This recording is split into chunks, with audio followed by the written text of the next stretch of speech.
Hello. On this week's episode of Finally Seen, we have Debra Eckerling. She is a book proposal expert. She helps entrepreneurs, consultants, and executives clarify their message, elevate their platforms, and craft winning, that's the key, nonfiction book proposals that get the attention of agents and publishers. An author, speaker, and workshop leader, she is the creator of the Deb Method for Goal Setting Simplified, award-winning author of Your Goal Guide and 52 Secrets for Goal Setting and Goal Getting, and host of Goal Chat, Taste Buds with Deb, and the Book Proposal podcast. So there's a lot in there. Hey, Deb, it's so nice to meet you.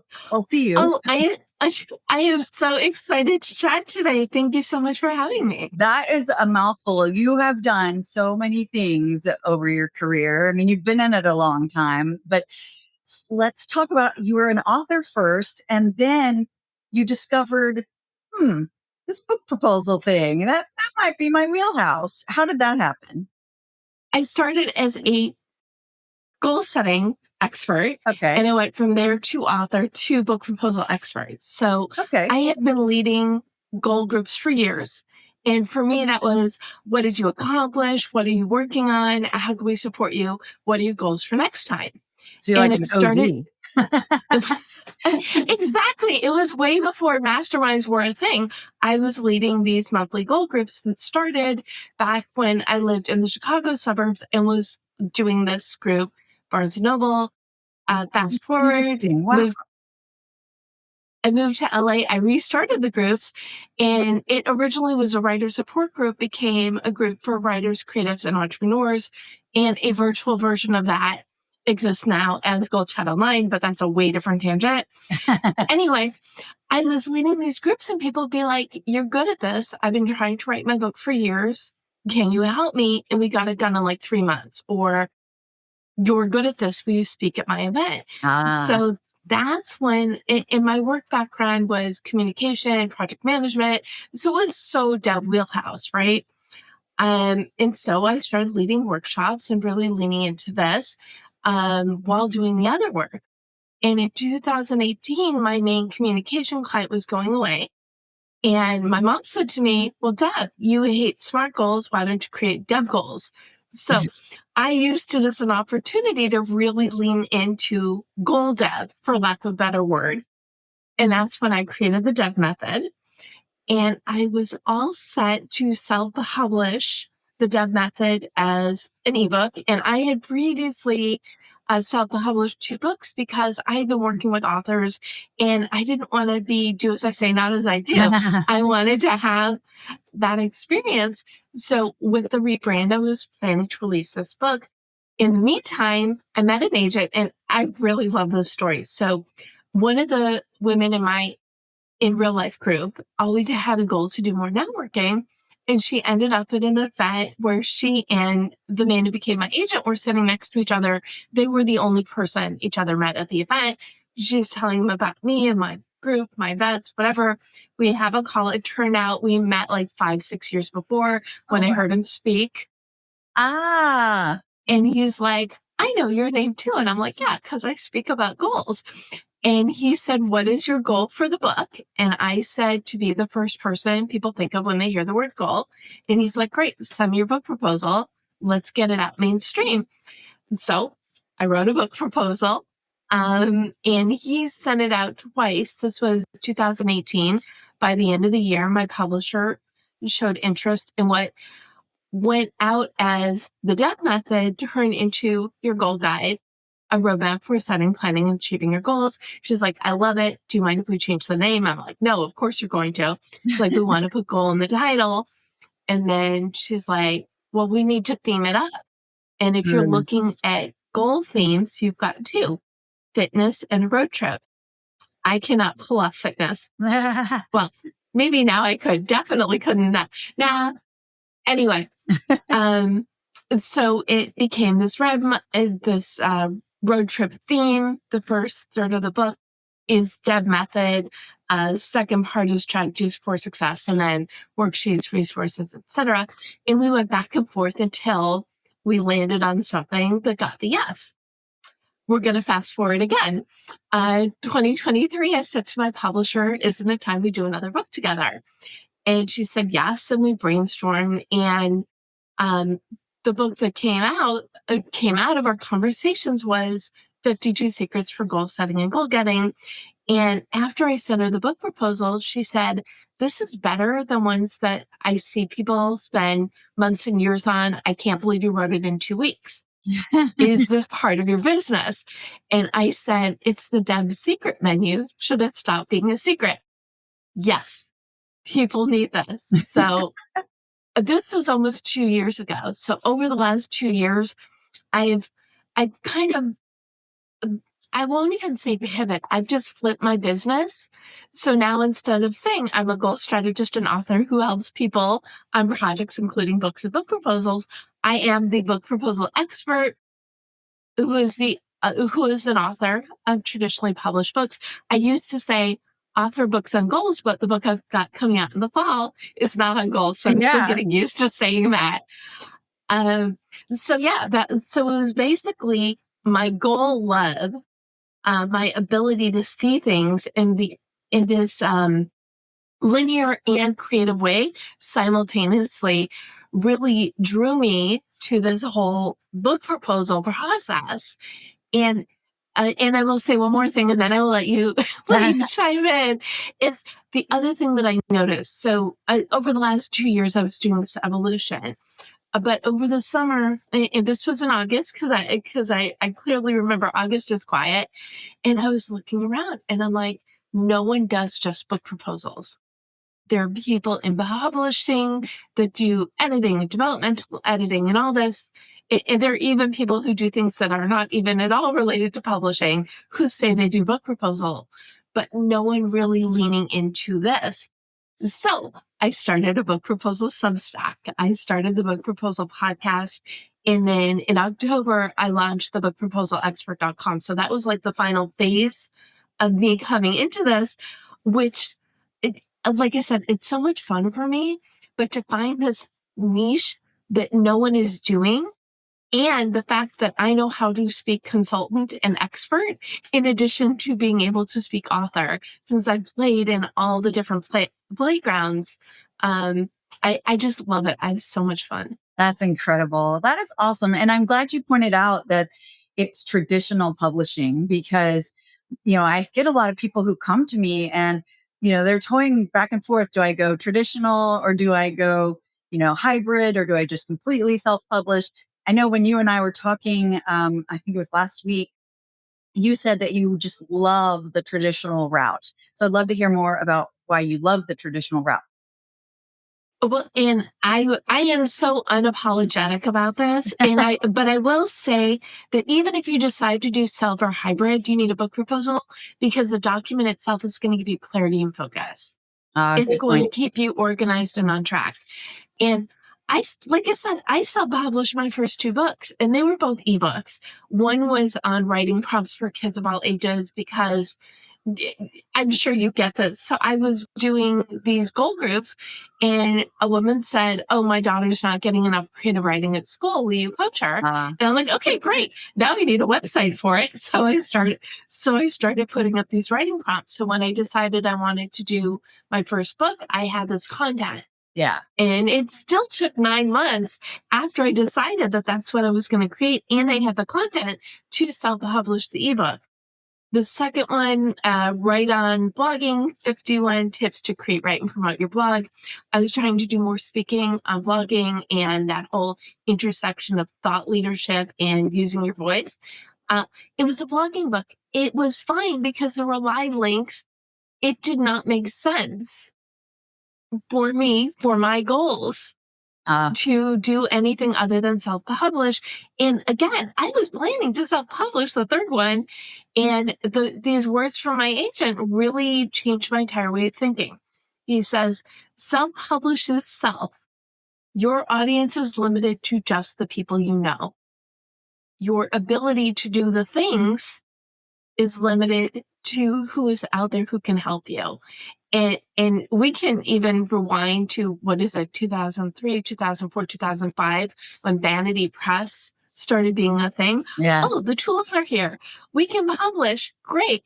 There was so much awful that came out of it. And it was at least 10 years for things to settle out before I put out Purple Pencil Adventures, because at least some of the stench of the awful of self-publishing.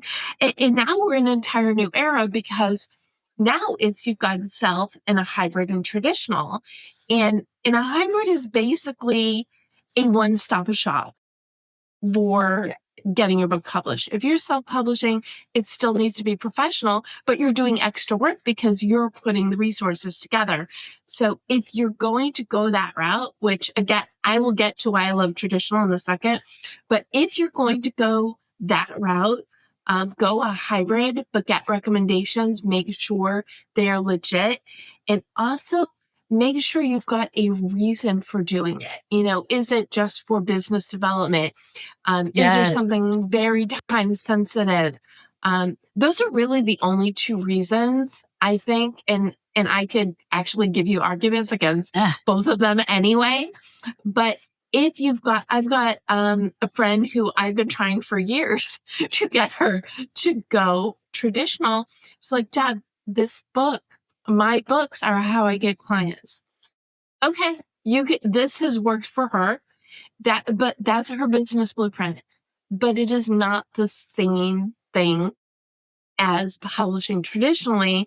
When you go traditional, well, first of all, your book proposal, unless it's a memoir, in which case they like the whole thing to be done, or it can be nearly done when you're out shopping it. All you're doing is submitting the book proposal with sample chapters. You do not need to write the whole book. You are showing them proof of concept, proof of marketability, proof of saleability, and your ability as a writer. That is what a book proposal is. And what it enables you to do is just be the writer, the thought leader, the expert, the entrepreneur, the consultant. It enables you to stay in your lane, and you let the publisher do their lane, which is editorial, production, distribution. Whether you self or traditional publish, you are going to be doing some marketing. I mean, even if you're with the publisher, and I've heard people say, well, I'm going to market it anyway, I might as well do it myself. No, they've got distribution channels you're never going to have access to. It's going to get in the hands of way more people. I will tell you, and this is sad, but I will tell you anyway. So your goal guide was Joe's, which came out in January 2020, and we all know what happened in March. But this happened, I got this news like the first week in March. I was at a writer's conference, and my publisher said, guess what? Your book was chosen by Meijer stores as one of their summer reads. Oh, wow. And then the pandemic happened and it got canceled. But stuff like that happens when you've got a publisher advocating for your book. Yeah, I love that. Well, you bring up a good point about distribution. A lot of people don't understand that. They think, okay, well, this hybrid goes through Ingram, which is Ingram Spark, which is the same thing that everybody else. And it's like, well, not really. And it's most likely going to be print on demand, which I can tell you from experience, especially like Barnes and Noble and some of these, when you try to get a book signing, it's up to that particular location as to whether or not they'll even accept a print on demand.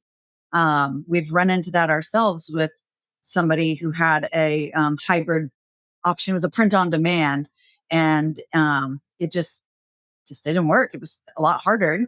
We do have success with Barnes and Noble still for a lot of our authors who do have PODs, but I'm just saying it's a risk that you might be taking. And then the other thing I hear from authors that makes them afraid of traditional is they're afraid that they're going to lose all their royalties and that they're going to lose all control of their book. Oh, that's so sad. No. Okay. If you find yourself in that situation, then it's just not the right publisher for you. Okay. I've done my agent. He also gets first dibs on my clients because he knows that when I send him a proposal that I've worked on, he can send it out of the gate. And he is, so I've always gone the agent route. And if you've got access to agent, I'm sure that's another question. How do you find one? Yeah. Which we will get there. But you need to find an agent that is in alignment with your book, and then your agent will send it out to the people that your agent thinks. So what my agent did for my first book is he sent it out to 10, copied me on it. He did one batch over the summer and then one batch in the fall. And from the fall batch, I got a response from the publisher I ended up working with. Nice. Yeah, it worked. And so, and then she started an imprint, just over a year ago called Books That Save Lives. And they're the ones that are taking over the publishing of 52 Secrets, which is really nice. So, I'm skipping little things in the story. When you find your right person, they are your right person. Okay. You get the copyright is your name. The reason I like going through an agent is because an agent is looking out for your best interests. Yeah. There's certain, percentages of, not everything gets published first in hardcover. If you can, that's ideal. But there's different royalties for hardcover, paperback, audiobook, ebook. Yeah. Those are the 4 different things. But this way you've got an advocate, but you can also go to all of the publishers. If you're submitting for yourself, the larger ones will not take unsolicited manuscripts, unagented manuscripts, the big 5, and then also the larger publishing houses that are not the ginormous ones. Yeah. So an agent has access to everybody. Nice. And the one that I co-wrote with Kristen Caulfield, who I met you through, that's coming out in the fall. But it was sent as an exclusive submission to Skyhorse, and they took it in a month. And the reason it was sent to them was because our agent had worked with them, had sold a book to them. They did right by the book. It was the same genre. And he figured it would be a fit, and it is. So nice. You want to find an agent that's a fit, and you want to find a publisher that's a fit. I'm glad that you brought that up because having worked with both hybrid and traditional publishers, I've gotten to see the same side. And I'll tell you, with one particular traditional publisher we're working with right now, I have seen it where the author has gotten to approve everything, approved the cover, approved the name, approved the metadata, which for those who don't know, the metadata is just all the juicy stuff on the back end, like the categories and the tags and keywords and things like that. But I love that you're saying if you're not getting a scenario that feels good for you, then that's just not the right one. Keep going. So I like exactly. And when I got the okay, are you okay with changing the name of the book? If I wasn't, which by the way would have been ridiculous, it wouldn't, because I knew that they were going to want a book with goal in the title, but the Deb method was my system. And that was the way it was the Deb method for goal setting simplified. And so that perhaps got their attention because it was a methodology. Yeah. You had an actual framework. Yeah. Right. Exactly. And the other thing, and this is a great story. For years, I thought the reason that they had interest in my book was because I changed one line between the first time the proposal was sent out and the second. And I changed the line, whereas most goal setting books teach you how to achieve your goals, only the Deb method helps you set the foundation. And that was like the first line in the about the book. And I was certain, okay, great, that did it. And I found out when I was on a panel with my publisher a couple months ago, no, I liked your energy. I liked that you had this writer's community, that you had been doing speaking that you had a connection to Barnes & Noble because that was my first gig out of college. And then I went on to do events for them. It's like, no, it was the you. And I'm like, okay. Oh, that's awesome. I actually work with a hybrid they operate more like a traditional, and they actually distribute through Simon Schuster. It's either Simon Schuster or it's one of the big fives. I can't remember. But uh, he is very much like that. He wants to interview the author. They want to get to know the author before they sign them on. Yes, you have to have a good proposal, but they want to actually feel energetic with you and feel like they connect with you. Um, It's important because you want the win-win.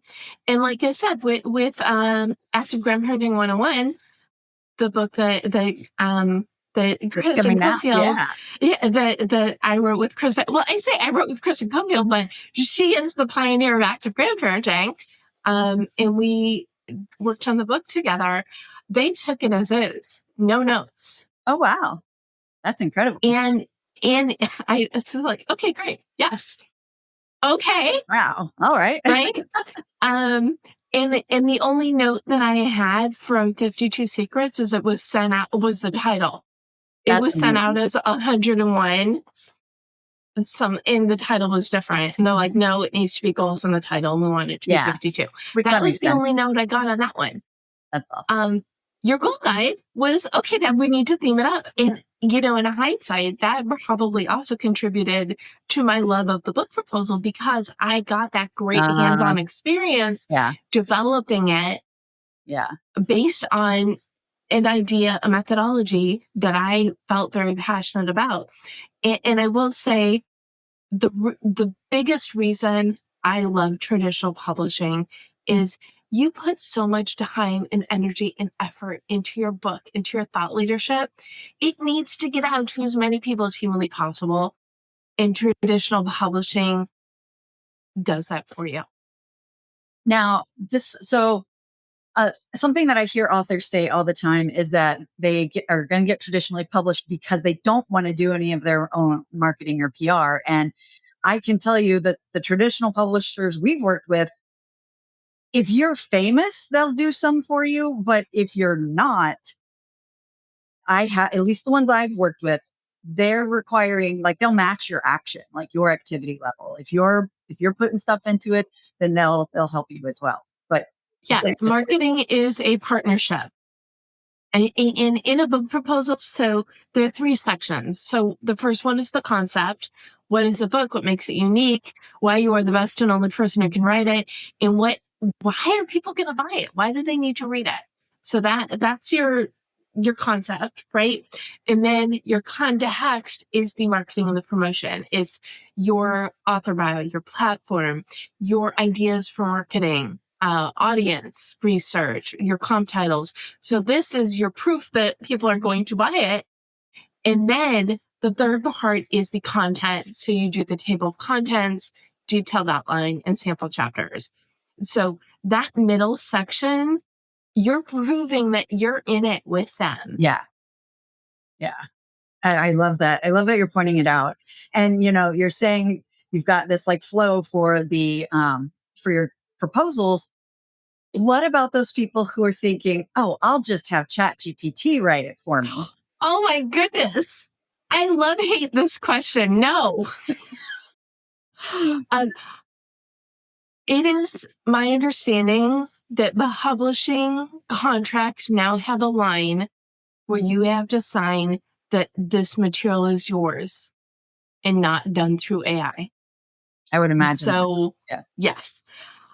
If you're, and this is whether it's for your book or your book proposal, let's say you're stuck on a word or a paragraph, or even for the research for your book proposal, you could say, where can I find the top books on this topic? And you can use that to start your comprehensive title search. Comp titles are books that are similar to yours that have done well. So you can prove that this topic is interesting. And then you have to point out why your book fills a hole in the market. So you can do it for research, or if you're stumbling with a line or a paragraph or whatever, but that's it. This is your chance to shine, your chance to throw your enthusiasm into it, because they're not buying just a book. They're investing in you. And another thing, yes, and I will improv you all here. There's a section at the end of marketing where you could put series, where you could put other books that you want to write or that you intend to write. They don't want a one-trick Yeah. pony author person. They want to invest in someone that they could work with for years to come. Yeah. Yeah. And, I know we've said big five a couple times. Explain to the listeners who are like, okay, what the heck are you talking about? Okay. And I'm going to Google this because I don't want to say. I know I always say some of the names wrong.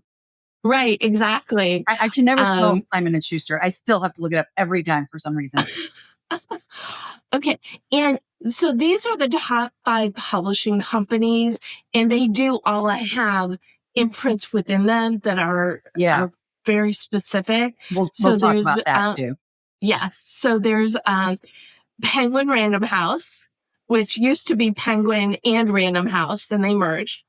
Macmillan, Simon and Schuster, Hachette, and a HarperCollins.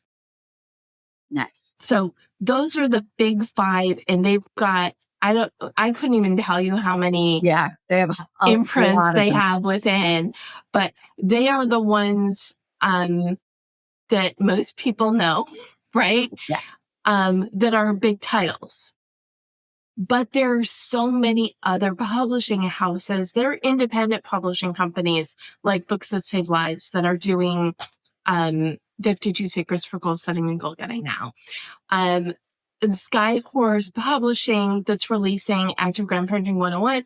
That's closer to the larger side of publishers. So, and everything in between. It was Macmillan. When you said Macmillan, the hybrid that I was talking about, and the reason why I say they operate more like a traditional is because they don't take money from you to actually do all the stuff like other hybrids do. It's a very different model. They through Macmillan. And I'm guessing they're also picky, right? Oh yeah. They're not going to take just anyone. Yeah, that's the thing with hybrid. And I'm not going to name names because there are way more I don't like than the ones that I do like. And I don't want to miss out on saying something's good just because I don't know they exist. But I know like maybe 2 or 3 that are decent hybrids. The problem with the hybrids is it is pay to play. In most cases, you are putting money into them, creating and distributing your book, and then you're going to get upsells for marketing. And then upsells on top of your upsells. I heard this woman speak a couple months ago, and she's like, oh, you need to hybrid publish with us because you will make so much more money when you hybrid.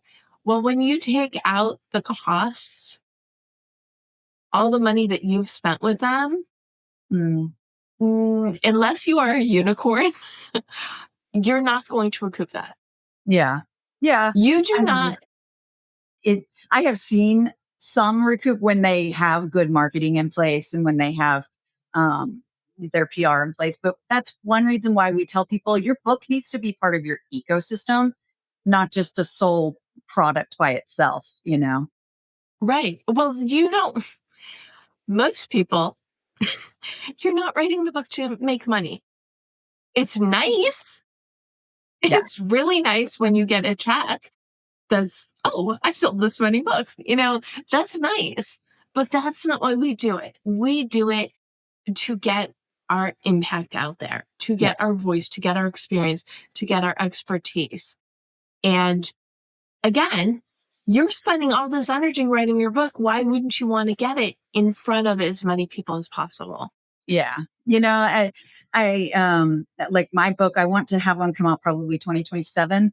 My next book, I'm going back and forth on the topic. That's why I'm like, I don't want to do both at once. But anyway, you were talking about the traditional publishers, and I get this a lot from people. So I've seen hybrids will say, we guarantee to get you bestseller. What they're not saying is it's Amazon bestseller. And, that's cool and all, but playing the Amazon bestseller thing is a game. those of us in the industry know exactly how to play it. And if you follow that rule, you will always make a bestseller list of some kind. At least that's been my experience. And whereas, like with traditional publishers, you're more likely to be able to get one of those other ones, the New York Times, the Wall Street Journal, all of those. Um, it, did one of them just stop doing them recently? Can't remember if I read that. I thought I read that too, and then I couldn't figure out which one it was. Yeah, I don't And, remember and it's possible. And can I tell you the other thing I absolutely hate? Please do. Absolutely hate it. And I'm going to be nice because maybe there's somebody paying. I don't want you to feel bad if this is you, but there are companies out there that charge people a lot of money for a chapter in a book that they say will be a bestseller, and it is Amazon and it is in categories. And whenever I end up in a networking situation, I'm at an event, oh, I am a bestseller, and it turns out they are one of these situations, I really have to bite my tongue because it is not the same thing as putting your blood, sweat, and tears into a award-winning book, a best-selling book, something that you created, all of which that you put out in the world. I put those situations in the same category of the people who are writing a hybrid book for their business. You know, what you talk about. You know, if you want a book because it's revenue generating, then yes, it makes sense to do it a hybrid. If you want a chapter in a book because you're not ready to do your own whole thing, fine. But your bragging words need to change. Well, I will put a little like asterisk on that. One of the guests that I had on here, and she's been a friend for a long time. She did one of those, but it was Wall Street Journal bestselling because all the authors actually did the work behind it, and it was quality writing as well. So, and that was what she did, like you mentioned, to like get the start. She wasn't ready to do the whole thing. Okay, I can handle a chapter. Yeah. Yeah. There are exceptions to every rule. But I'm saying if somebody's asking you for a lot of money, you need to make sure you know what you're giving and what you are getting. Yeah. And if you want to make sure that you are not giving money to a snake oil salesman, if you want to get your work out there in the best way possible, again, go traditional. But that being said, I will repeat myself, you need a book proposal regardless. Yeah, Because I if like you that you're want, pointing that out. yeah, if you want something quality that reflects you, and I can't help myself. So I know you're vacillating between two ideas.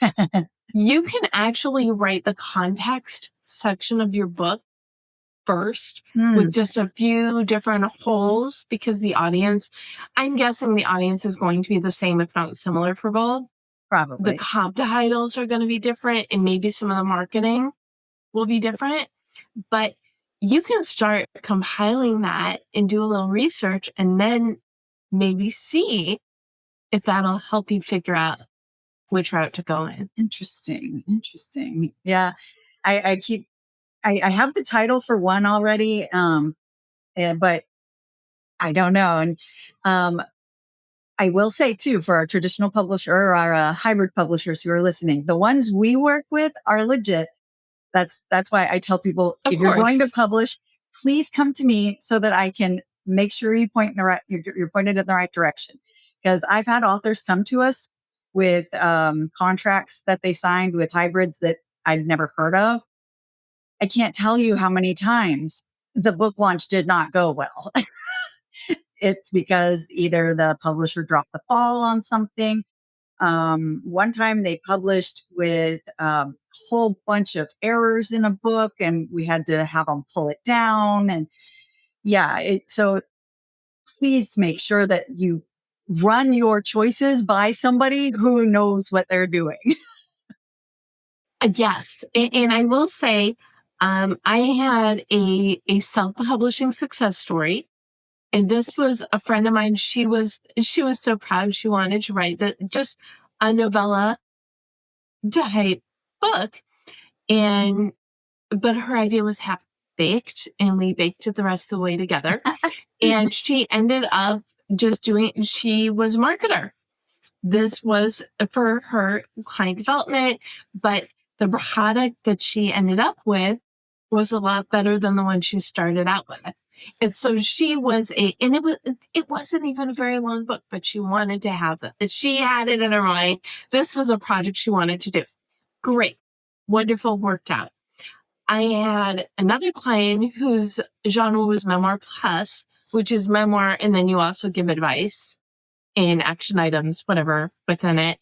And he had sent out, and this was maybe 8-10 years ago. So it was before I was really even, the me now would have things to say to that me then, but it was a memoir plus. So he was sending out pitch letters with the manuscript, and he got a yes from from a hybrid. I think he sent it out, to a couple different options, but the hybrid said yes first, and he didn't want to wait.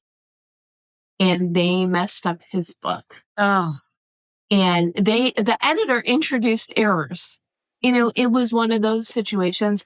And at the end, he did not have a book he was proud of, which was the reason you write a book. Yeah. So it's just sad. You put all that energy into it, and sometimes that happens. Yeah. And it wasn't even a hybrid. It was one he learned about through networking. Oh, wow. You just don't know. So I would say, yes, do not do a hybrid. If you must do a hybrid, talk to Chrissy first. Yeah. I'll make sure you don't sign something you don't want to. Tired of overpriced energy drinks full of junk? Same. That's why I use Babello, a self-carbonating hydration packet that gives you clean energy, electrolytes, and vitamins without the crash. Just add water, shake, and sip. It's way more affordable than typical energy drinks and way better for you. Use code ChrissyBernal15 at checkout to get 15% off at drinkbabello.com. Hydration just got an upgrade. So earlier you were talking about paying the hybrid, and a lot of people have no idea. And a lot of times they get sticker shock whenever they get the price from the hybrid. And from what I've seen authors pay anywhere between $8,000 and $40,000 for the hybrid publishing. And that varies quite dramatically on what you get for that money, and whether it's hardback or full color, that sort of thing. Like, there are a lot of factors. But then I hear a lot of people say, oh, well, I'm going to go traditional because I'm going to get a whole lot of money up front. And they think they're going to get this big fee, or not fee. Oh my gosh. Advance. Thank you. I'm like totally drawing blank here, from the traditional publisher. And I'm not seeing that in as much anymore as I used to. And people don't also understand that there are rules around that advance as well, usually, at least from my experience, with regard to, like, are you going to get some sales done? Okay, so for hybrid publishing, you are paying for the privilege of publishing, and yes, you will make more money, but you are putting more money out there. For traditional publishing, it is standard. You can Google it, what you would get as a percentage from each. And sometimes, not all the time, you get an advance. I do know that I have heard of people getting large advances, but I've not heard of that happening lately. But this is the thing with the advance. You have to earn out advance from your royalties before you will get paid. Yes, that's why it's called an advance. Exactly. So you need to earn out the amount of money in royalties before you see another check from your publisher. Now, if you never make back the advance, you do not have to return it. But they probably won't want to do another book with you. Yeah. Yeah. Right? Yep. So it is them showing their faith that the book is going to sell. But if you've got a book that is going to sell well, you might as well just have a small advance, because you will make more money sooner. Yeah. And you can use that money to do some of the activities that are going to be required to actually try and make some of these bestseller lists, like to garner the attention. A lot of people don't realize, I've seen authors, that I've personally worked with or talked to who spend $150,000 on their book launches because of all the travel, all the events, all the um, press junkets they go to, like just all the things that are required to do this well-rounded launch. But I've seen some that get pretty creative though, like they'll get sponsors who will sponsor an event, and so then it's no money out of their pocket for that event. Or if they've got enough notoriety, they'll even sell tickets to the event, things like that. So there are lots of ways that you can make it more affordable, but you still have to do the activities if you want to garner that attention. And a lot of people don't realize that the amount of books you have to sell. Well, so that's what the promotion section of the book proposal is for.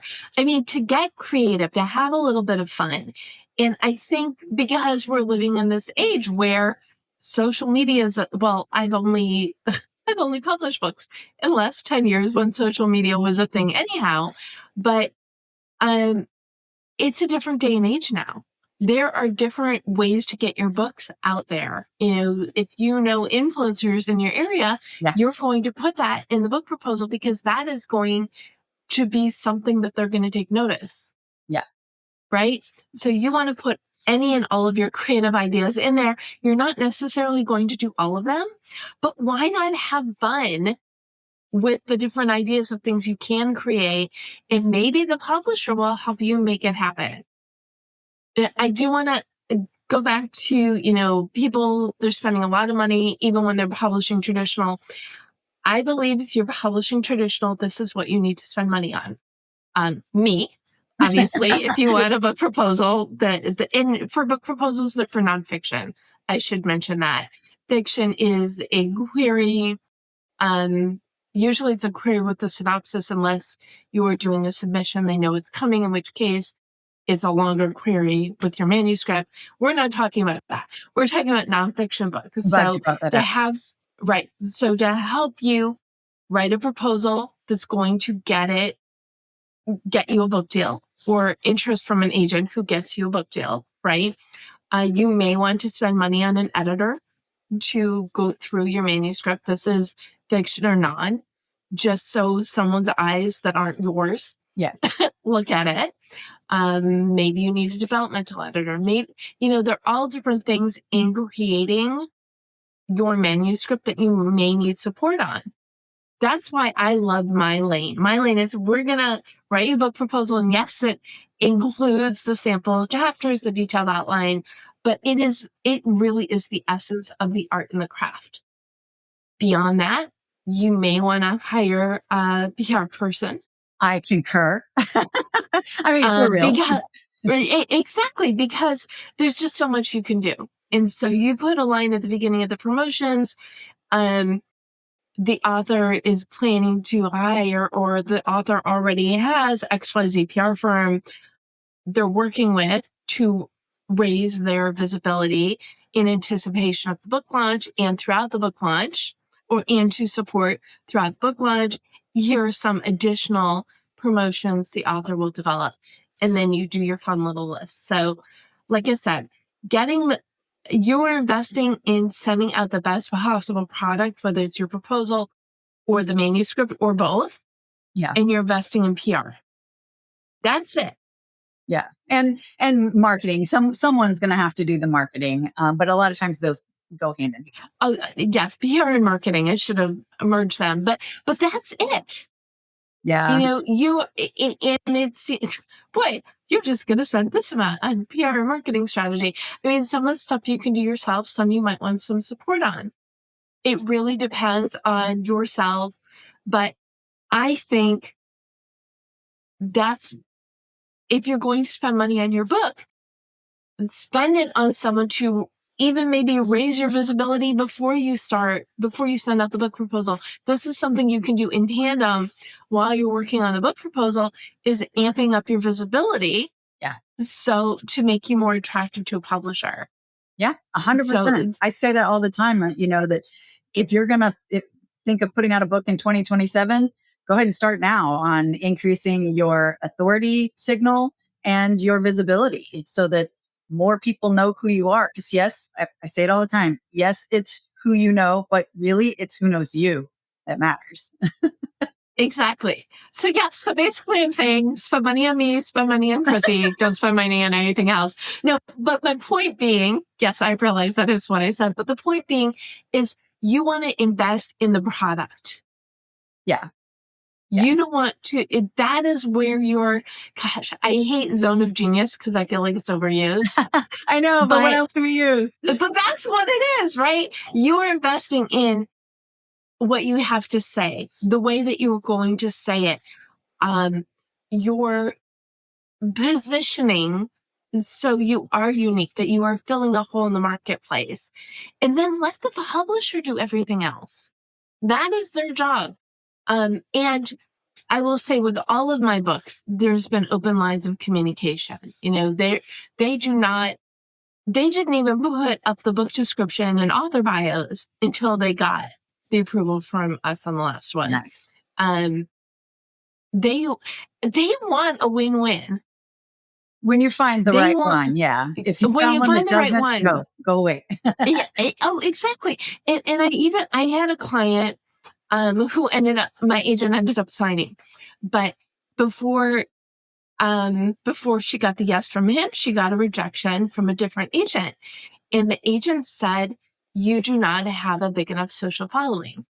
Well, this woman, it's a memoir, and she is active in, I think, 6 groups locally. She's either a member of or a board member of different communities that are all her ideal reader. And I told her, if this woman does not understand that your offline platform is as valuable as your online one, then she is not the right fit for you. Yeah. You know, I see that on the PR side of things too. Like sometimes producers will say, nope, they don't have a big enough following, or no, they're not well known enough. But like we have some situations where there's not a big enough following on social, but they have a huge email list, or they have a huge, like you said, in real life circle, including even, influencers and celebrities and things like that. So, yeah, you're right. You want to look at it at all the possibilities and make sure you find somebody who understands that. Yes. And they want to sell your book. They don't think, if an agent does not think they can sell your book, they are not going to waste their time. Yeah. So obviously that person thought they couldn't sell it.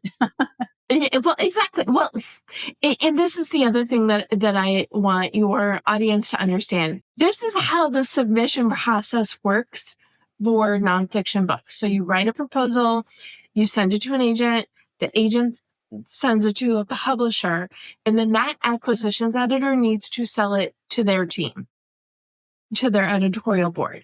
So you are crafting this one document that is selling your idea and also selling you, that speaks for you. And then you do it in the third person. So when they're ready to put your book up, they can take your overview and turn it into the back cover copy. They take your bio. They literally, I remember this really distinctly from my last book. They took the marketing section out of my proposal and used it. This is the marketing document, which was mostly my ideas. And then they added what they were going to do on their end. That's awesome. But this is something, and again, you do it in the third person unless, if it's in the first person, then you could do your detailed outline in the first person in your sample chapters. But everything else in the book is designed so they could just plunk out the spots they need. Nice. But it is selling you. That is why it's in the third person. You are not selling you. The proposal is. Yeah, I love that. And I'm glad you kind of walked through the timeline. Is there anything that we haven't covered that you really wanted to make sure we covered today? Let's go back to how do I find an agent? How do I find a publisher? Good point. Okay. Networking. Be out there. And I'm not saying, just tell everybody you know that you're writing a book, because I also feel that there's a secrecy factor. I can tell you that I'm working on my next proposal, but I'm not going to tell you what it is, right? Because it is not solidified. It is not out in the world. I think I would. This is really funny. Okay, I will go back to answering this question, but I remember having lunch with someone who was telling me how he's so anti-traditional publishing. And I had already gotten my book deal, but it wasn't official, but I couldn't tell him. And 2 weeks later, I got this message. Congratulations, Deb. Why didn't you stop me? Oh, that's so funny.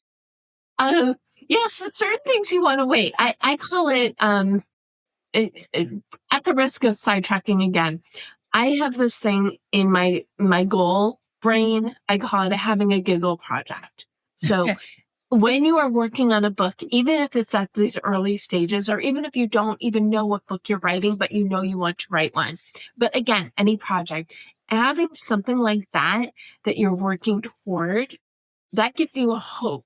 So you could be in the worst mood. You could be dealing with clients who drive you crazy. You could be in traffic. And then you could just think about this giggle project. It's going to make you smile. And it's going to make whatever else you're dealing with, and even if it makes what else you're dealing with like a little bit better, you've got that in your pocket that you can lean into at any time. So I think going to events, and you can be very vague about, oh yes, I'm going to write a book at some point. My point being, you don't know who you don't know, and you don't know who the people you know. Yeah. But you can't reach your goals on your own. So whenever you're at an event, unless someone is a red flag, connect with them on LinkedIn, stay in touch. Yeah. The people that you meet that you're like automatic BFF, we don't know what that's like, do we, Chrissy? The people that you know automatically are going to be in your life right away, connect with them and then follow up. Do like a virtual coffee or something.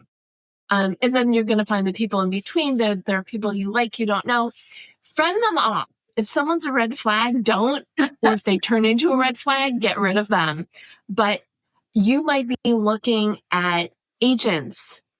And one way to look at agents is take books that you like that are similar. This is just one strategy. But let's say there's a book in your genre that you like. Usually in the acknowledgments, they thank their agent. And you can go look up the agent. Love that. And what you can do beyond that is go on LinkedIn and see if you have any mutual connections with your agent. Or you can go to the people in your network and see who's published. And then you go and you look up and see if it's traditional, because you can tell. Go on Amazon and scroll down. And if it's not a name you've heard, Google it. And that will tell you really easily if it's a hybrid or they created a company or whatever. Yeah. But especially if you're going traditional, see who you know and see who they know. So you're not going into networking situations, I'm going to write a book, help me. But what you are going to do is increase your network, because you never know. And that being said, find me on LinkedIn. I know lots of people, right? I am, even though my agent gets first dibs, even though I live in LA, I'm on the board of the San Francisco chapter of Women's National Book Association. Amazing. And we do a virtual pitch-orama every April where people can pitch to 7 or 8 agents or publishers during that time. It's another way to get in front of. But if you're not in writerland, it's okay. Somebody, or somebody you know will know. Yeah. And I always think that it's good if you can do like 3 networking things a week. So one is a mixer, one's educational, and one is a one-on-one with someone you met, and one of the other 2 things that you want to get to know better. And maybe you can't always do all 3 every week, but it's good for a goal. If you're not in the publishing realm, get educated. Writer's Digest, I write for them. I do webinars for them.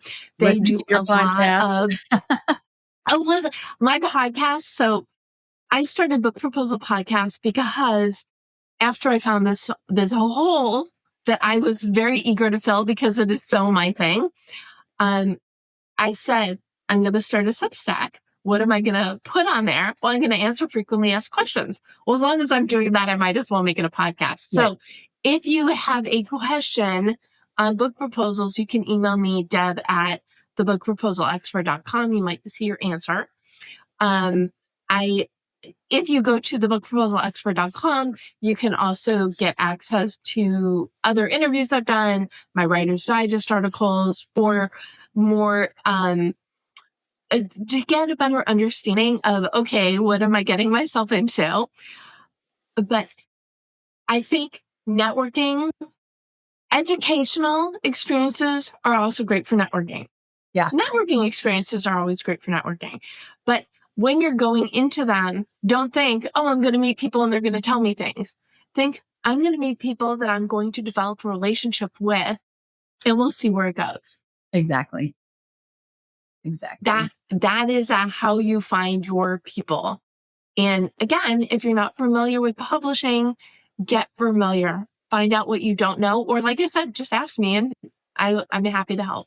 There are plenty of resources out there that, being uneducated about it or ignorant about it is really, it doesn't have to be. You can be very knowledgeable about it, or at least know enough to know what you're getting into. So I love that. Well, I guess we will wrap it up, but I know we covered a lot. People are probably writing notes and rewinding so they can, like, what did she just say?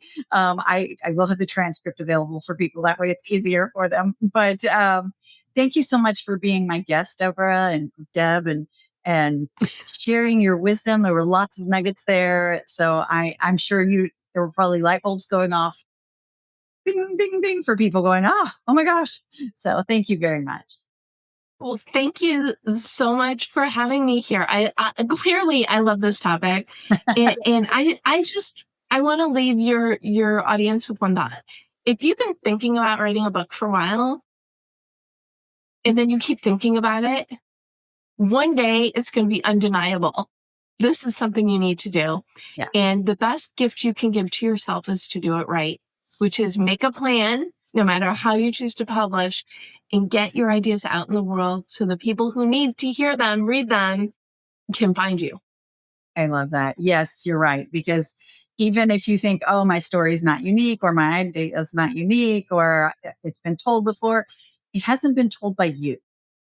That's the difference. Exactly.